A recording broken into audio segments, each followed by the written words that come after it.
Hello, मैं कौशलेंद्र, आप सभी को नमस्कार। आप सबका स्वागत करता हूं। आज के इस वीडियो में अभिनंदन करता हूं, वंदन करता हूं। प्रसंगवश मैंने आज की इस वीडियो में तिरंगे झंडे पर अपनी बात आपके साथ साझा की है। आइए जानते हैं कि वर्तमान भारत की जो तिरंगा है, जिसे हम राष्ट्रीय ध्वज के नाम से जानते हैं, जो हमारी शान, बान, आन सब कुछ है, ये अचानक से तो नहीं हुआ। इसके पहले एक लंबी इतिहास छुपा हुआ है। किन किन कारणों से, किन किन चरणों में करवट लेते हुए यह वर्तमान राष्ट्रीय ध्वज हमारे सामने आया, इस पर हम आज अपनी बात आपके साथ साझा करेंगे। जैसा कि हम सभी जानते हैं कि प्रत्येक स्वतंत्र देश की या प्रत्येक राष्ट्र की एक राष्ट्रीय ध्वज होता है, जो उसकी पहचान होता है, जो उसकी शान होता है, जो उसकी आन होता है। ऐसे ही भारत की अपनी एक तिरंगा झंडा था। इसके इतिहास 1904 से हम पाते हैं। विवेकानंद की भगिनी निवेदिता ने सबसे पहले एक तिरंगे झंडे का रेखांकन दिया था, जिसे 7 अगस्त 1906 में पारसी बागान चौक, ग्रीन पार्क, कलकत्ता में सबसे पहले फहराया गया था। इसमें 3 पट्टियां थीं और तीनों क्षैतिज थे। सबसे ऊपर हरे रंग की पट्टी, बीच में पीले रंग की और सबसे नीचे लाल रंग की पट्टी थी। सबसे ऊपर हरे रंग पर 8 खिलते हुए सफेद रंग में कमल बनाए गए थे। बीच के पीले पट्टी पर वंदे मातरम लिखा हुआ था और सबसे नीचे की पट्टी पर दाहिनी ओर एक चमकता हुआ सूर्य और बाईं ओर कोने में एक अर्धचंद्राकार अंकित था। यह है सबसे पहले तिरंगे का स्वरूप, जिसे पारसी बागान कलकत्ता में ग्रीन पार्क में 7 अगस्त 1906 को फहराया गया था। 1907 में अगले वर्ष बर्लिन समिति की एक तिरंगा झंडा फ्रांस की राजधानी पेरिस में फहराया गया। ऐसे फहराने वाले मैडम भीखाजी कामा थी। इन्होंने कुछ निर्वासित क्रांतिकारियों के साथ मिलकर इस तिरंगे झंडे को फहराया। इस तिरंगे झंडे में बहुत अंतर नहीं था, बस फर्क इतना था कि इसमें सबसे ऊपर केसरिया रंग था, बीच में पीले रंग की पट्टी और सबसे नीचे हरे रंग की पट्टी थी। ये तीनों क्षैतिज में थे। जो केसरिया रंग था, इस पर एकमात्र खिलता हुआ कमल और 7 तारे अंकित थे। बीच के पीले पट्टी पर वंदे मातरम लिखा होता था और सबसे नीचे की पट्टी पर कॉर्नर में बाईं ओर चमकता हुआ एक सूर्य और दाईं ओर अर्धचंद्राकार था। तो ये सूर्य और चंद्र 1906 के तिरंगे के जस्ट विपरीत थे। 1906 में दाहिने तरफ सूर्य था, बाएं तरफ अर्धचंद्राकार। 1907 में जो पेरिस में लहराए गए, उसमें इसका विपरीत था, बाएं तरफ सूर्य और दाएं तरफ अर्धचंद्राकार। ये बात 1907 की है। इसके 10 वर्ष बाद जब होम रूल आंदोलन शुरू हुआ, राष्ट्रीय आंदोलन अपनी उफान पर था, देश में स्वशासन की एक लहर दौड़ रही थी।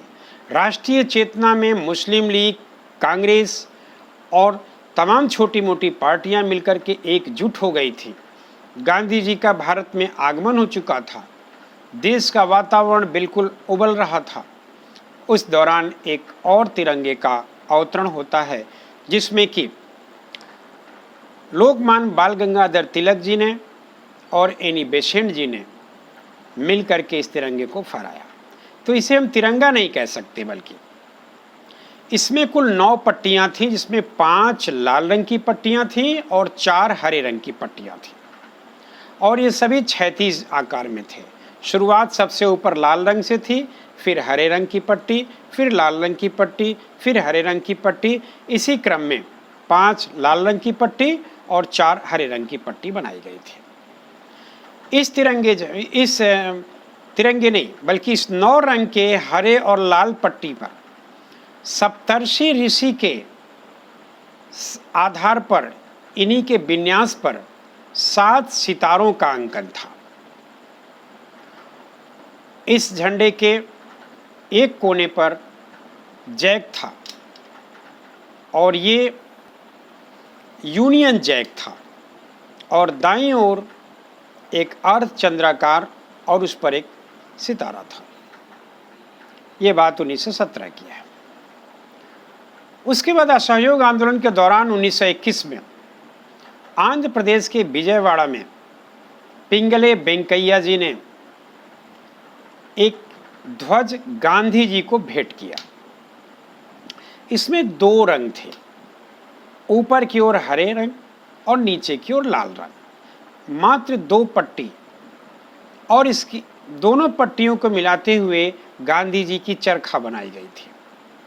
जब वेंकैया जी ने इस 2 रंग के पट्टी से बने 36 पट्टी से बने झंडे को गांधी जी को भेंट किया और ये बताया कि इसमें हरा रंग मैंने मुस्लिम वर्ग के प्रतिनिधित्व को ध्यान में रखते हुए बनाया है और लाल रंग हिंदू वर्ण के, तो गांधी जी ने एक सुझाव दिया कि समाज में हिंदू और मुसलमान के अलावा भी बहुत से वर्ण हैं, उनके लिए एक सफ़ेद पट्टी का भी इसमें अंकन किया जाए।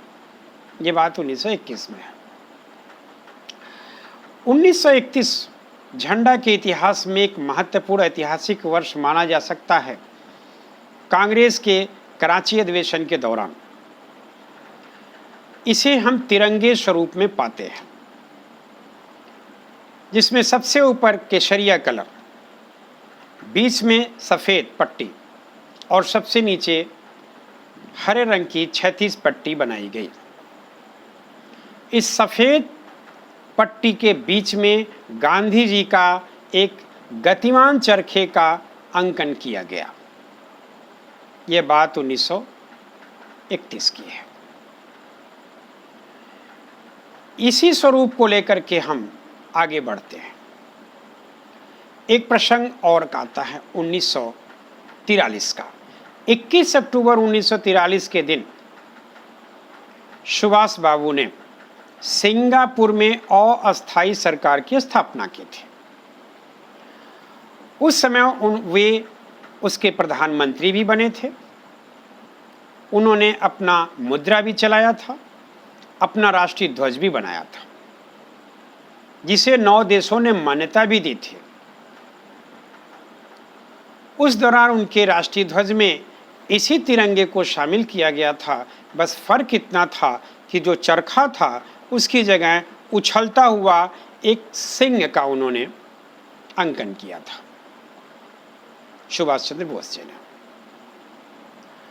उसके बाद अगले चरण में हम पाते हैं जो वर्तमान तिरंगा झंडा है, इसे भारत की संविधान सभा ने 22 जुलाई 1947 के दिन स्वीकार किया, यानी कि मान्यता दे दी। इस तिरंगे झंडे में सबसे ऊपर केसरिया, बीच में सफ़ेद और सबसे नीचे हरा रंग की पट्टी बनाई गई है, जिनके लंबाई और चौड़ाई का अनुपात 3:2 रखा गया है। सफ़ेद रंग की पट्टी पर उसके व्यास में, पट्टी के व्यास में एक चक्र बनाया गया है, धर्म चक्र। गांधी जी की चरखा नहीं है अब यहाँ पर, अशोक चक्र से, अशोक स्तंभ से लिया गया एक धर्म चक्र का अंकन किया गया है। और 1931 में ही ये बात रख दी गई थी कि जो रंग हैं, इस रंग के लिए सांप्रदायिक शब्दों का प्रयोग हिंदू और मुस्लिम नहीं किया जाए। स्पष्ट रूप से 1931 के कराची अधिवेशन में कहा गया था। इसी को दृष्टिगत रखते हुए जब वर्तमान तिरंगा ध्वज स्वीकार किया गया तो यह माना गया कि जो केसरिया रंग है वो हमारे शौर्य और वीरता का प्रतीक है, जो हमारा सफ़ेद रंग है वो शांति का प्रतीक है, जो हमारा सबसे नीचे की हरी पट्टी है वो हमारी खुशहाली, कृषि में उन्नति और विकास का प्रतीक है। सफ़ेद पट्टी पर जो चक्र बनाए गए हैं, धर्म चक्र, अशोक स्तंभ से लिए गए जो धर्म चक्र बनाए गए हैं, उसमें कुल 24 तीलियां हैं। यह इस बात के संकेत है कि भारत राष्ट्र 24 घंटे प्रगति के पथ पर बढ़ रहा है। यह चक्र का रंग नीले रंग का, गहरे नीले रंग का यह चक्र बुनाई करके बनाया जाता है। ध्यान रहे, हमेशा खादी के कपड़ों का प्रयोग ही हम तिरंगा झंडा बनाने में करते हैं। तो अब तिरंगा झंडा का जो इतिहास है वो 1904 से चल करके 1947 तक आ पहुंचा। इस तिरंगे झंडे के जो झंडा संविधान है उसमें 2002 में संशोधन किया गया था कि अब इसे किसी भी मकान, किसी भी कार्यालय और किसी भी संस्थान पर कोई फहरा सकता है, सूर्योदय से सूर्यास्त के बीच में। अब झंडा बनाने की विधि क्या है और इसे मान्यता कैसे मिलती है, इस पर हम अपना विचार आपसे अगले अंक में शेयर करेंगे। Thank you very much. नमस्कार।